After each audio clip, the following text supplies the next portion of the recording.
네, 안녕하세요. 축구생각입니다. 2월금이 포함된 축구 승무패도 39회차 K리그 5경기 분석 및 공유하도록 하겠습니다. K리그 같은 경우에는 파이널 라운드, 파이널 A, 파이널 B, 상위 스플릿과 하위 스플릿 대진이 정해지면서 토토에 다시 들어왔습니다.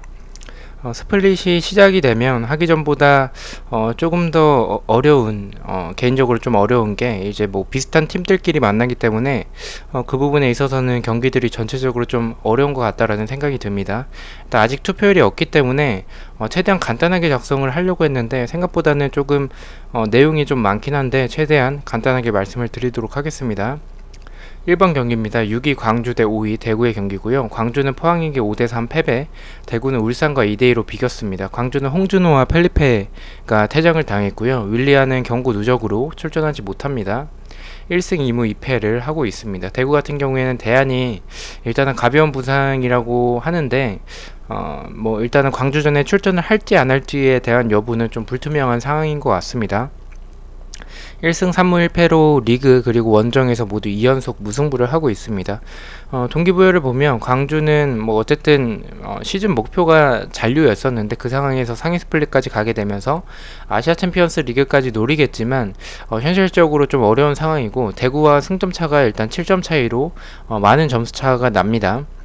이 경기를 잡는다면 4점 차로 줄어들긴 하지만 수비에서의 홍준호 그리고 공격에서의 펠리페와 윌리안 이 3명의 선수가 공백이기 때문에 광주는 특히나 스쿼드가 얇기 때문에 주전과 비주전의 이 교체 자원과의 그 갭이 좀 나죠. 대구 같은 경우에는 현재 대안의 출전 여부가 불투명해 보이고 에드가 역시 가능하더라도 후반 교체로 출전을 할 것으로 예상이 됩니다. 아직까지는 풀타임을 소화하기에는 조금 어렵지 않나라고 생각을 합니다.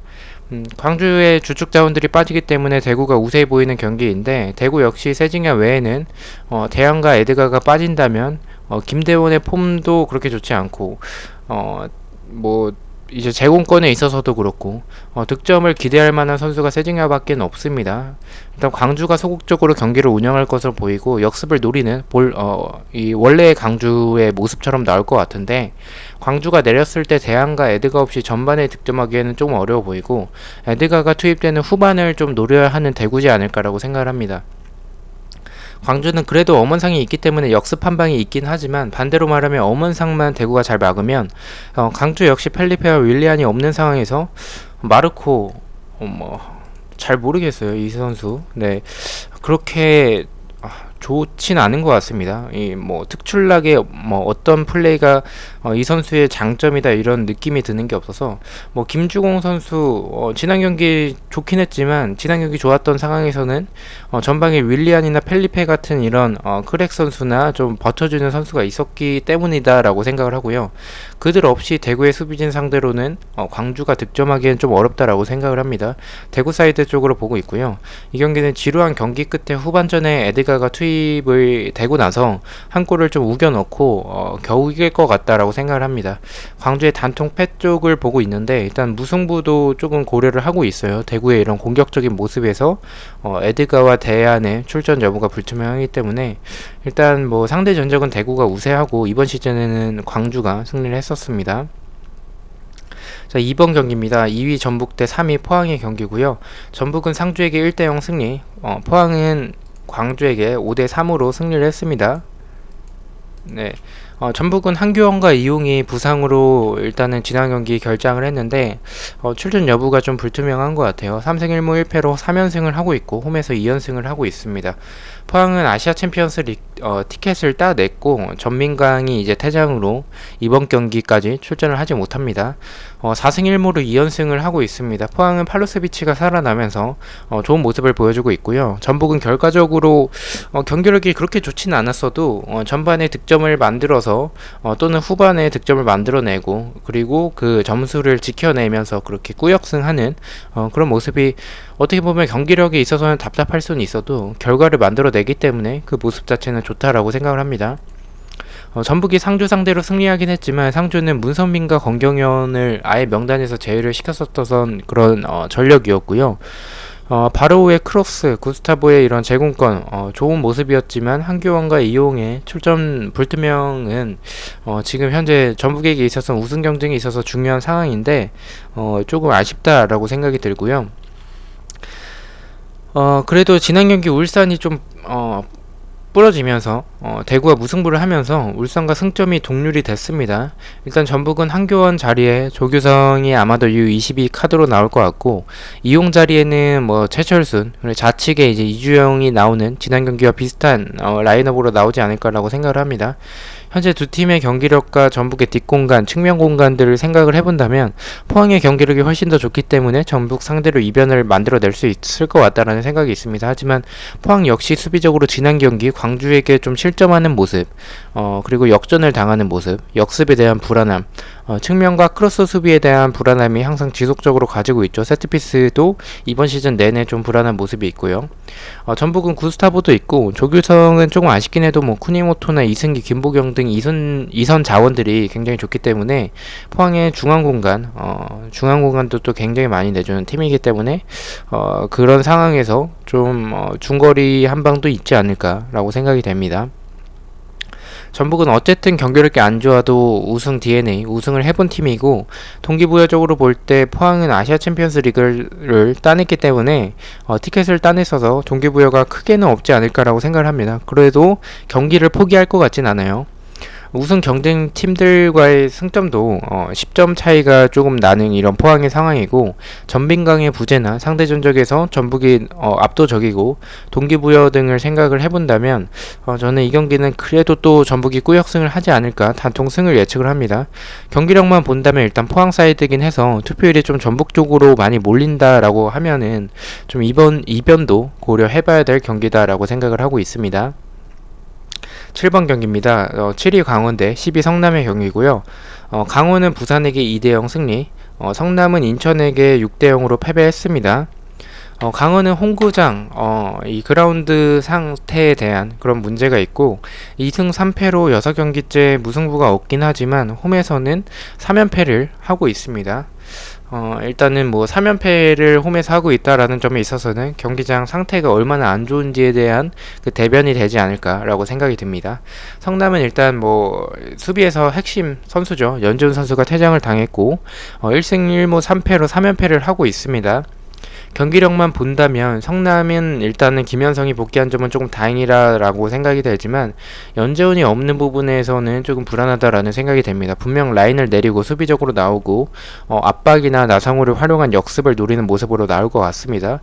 강원은 김지현을 비롯한 공격진들과 최근에 이현식도 굉장히 좋고 이영재 선수가 조커로 들어와서 득점을 해주는 모습들을 생각을 해본다면 성남이 연재훈 없이 좀 막아낼 수 있을까?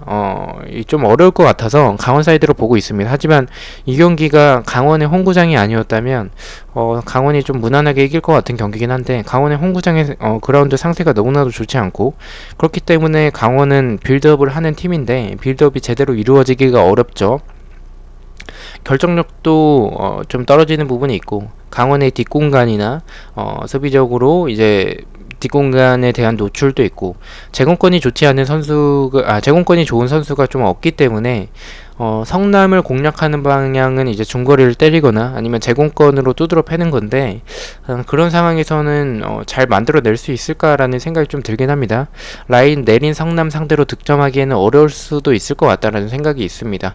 그래도 김승대와 조재환이 지난 경기 결장을 했는데도 불구하고 부산을 잡아냈던 강원이고 홈에서 4연패는 조금 없지 않을까라는 생각이 있어서 강원의 패는 보고 있지 않습니다.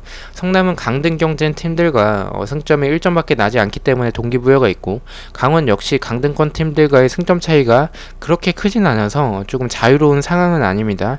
성남의 압박에 있어서 이 성남이 압박이 또 좋은 팀이기 때문에 강원은 빌드업 하는 과정에 있어서 결국에는 빌드업 하는 팀들은 좀 강하게 프레싱이 들어오면 좀 고전하는 상황이 있는데 강원 역시 마찬가지로 좀 고전하는 모습들이 있습니다. 그래서 그런 성남의 압박에 좀 고전할 가능성도 있고 그라운드 상태 또한 그렇게 좋지 않을 확률이 좀 있지 않을까라고 생각을 해서 저는 경기력은 강원 사이드지만 조금 이 경기는 강원의 패는 없다라고 보고 있어서 강원의 승무 투픽이면 막을 수 있을 것 같다는 생각이 있습니다. 저는 승무 투픽을 초안으로 보고 있습니다. 자, 8번 경기입니다. 8위 서울대, 12위 부산의 경기고요. 서울은 수원에게 3대1로 패배, 부산도 강원에게 2대0으로 패배를 했습니다. 서울은 김남춘 선수가 지난 경기 부상으로 교체 아웃이 됐는데, 일단 김남춘이 서울에서 하는 역할은 굉장히 크다라는 생각이 좀 있습니다. 어쨌든 이 수비적으로 이 김남춘이 빠지면 결국에는 또 유망주가 들어오거나 아니면 오스마르가 내려가야 되는 상황인데, 오스마르가 내려오면 중원에 대한 그런 공백이 있고 기성용도 없는 상황에서 이 김남춘이 수비적으로 이제 뭐 만약에 유망주 좀 유스 자원이나 좀 어린 선수가 들어오면 아무래도 센터백 자리 자체는 좀 아무래도 경험이 좀 있는 선수가 더 유리한 그런 포지션이 있기 때문에 좀 서울에게 있어서는 좀 안 좋은 상황인 것 같습니다. 그래서 지난 경기 부상으로 교체 아웃이 됐었고요. 1승 2무 2패, 그리고 내부 사정이 좋지 않죠. 김호영 감독 대행이 이 사임이 됐기 때문에 부산은 2무 3패로 3연패를 하고 있고 6경기째 승리가 없습니다. 두 팀 다 상황이 일단은 좋지 않은 상황이고요. 부산은 연패 중이고 서울은 기존에 좋았었던 밸런스나 수비적으로 안정적인 모습에서 최근에 뒷공간에 대한 불안함도 너무나도 크고 측면 공간도 굉장히 큽니다. 좀 수비적으로 좀 엉망인 모습을 다시 보여주고 있습니다. 정현철을 올렸었던 서울이지만 그닥 효과는 없었던 것 같고요. 서울은 한승규 외에는 좀 기대되는 선수가 없는 현실인 것 같습니다. 부산은 그래도 우측 라인의 김문환이나 이동준이 좋고 결정력이 아쉽긴 하지만 역습이나 크로스 공격이 그래도 좋은 팀이죠. 부산은 지난 경기 호물로가 출전하지 않았던 상황이 있었는데 부상인지 여부를 조금 확인해 보겠습니다. 호물로가 없는 부산은 좀 타격이 크기 때문에 지속적으로 확인을 해보도록 하겠습니다. 경기력을 비교를 해본다면 서울이 주도하는 상황으로 될 텐데 부산이 지금 특별한 부상자가 없고 호물로까지 출전이 가능하다면 이런 서울이 지금 최근에 수비적으로 워낙에 좀 불안한 모습들을 보여주고 있어서 좀 부산이 조금 더 낫지 않을까. 경기력적으로는 부산 쪽을 조금 더 생각을 하고 있습니다. 하지만 호물로의 출전이 이제 불투명한 상황, 그리고 부산은 항상 안타까운 결정력을 보유하고 있죠. 수비적으로도 공간을 너무 많이 내주고 있기 때문에 좀 개인적으로 어려운 경기다라고 생각을 하고 있고요. 부산의 공간들을 서울이 오버래핑과 역습을 노린다면 득점도 가능해 보여서 일단은 뭐 부산 사이드 쪽으로 보고 있지만 이 경기는 일단 성무패 쪽으로 지우는 쪽으로 생각을 하고 있습니다.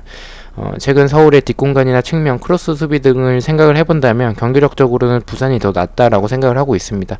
동기부여는 물론 두 팀 다 있지만 부산은 연패를 끊기 위해 조금 더 간절한 팀은 부산으로 생각을 해서 정배가 서울일 확률이 높은데 초안은 조금 지우는 쪽으로 이변도 생각하고 있는 경기입니다.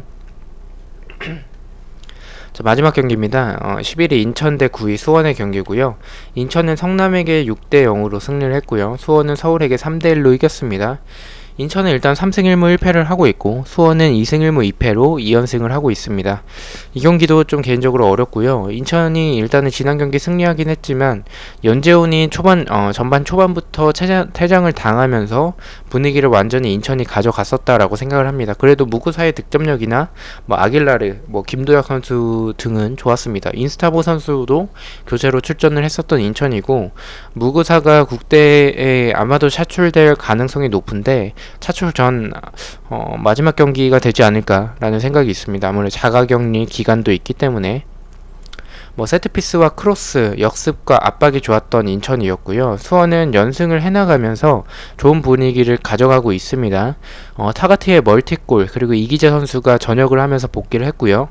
결정력은 조금 아쉽지만 활발했던 한석희의 모습 등 좌측 라인의 김민호, 양상민, 영규는 출전을 하지 않았지만 지지난 강원과의 경기에서 교체로 나왔어서 또 좋은 모습을 보여줬었기 때문에 이런 좌측 라인이 그래도 괜찮다라는 생각이 있고 세트피스나 크로스 그리고 최근에 좌우 전환이 굉장히 좀 빠르고 좋은 것 같아요.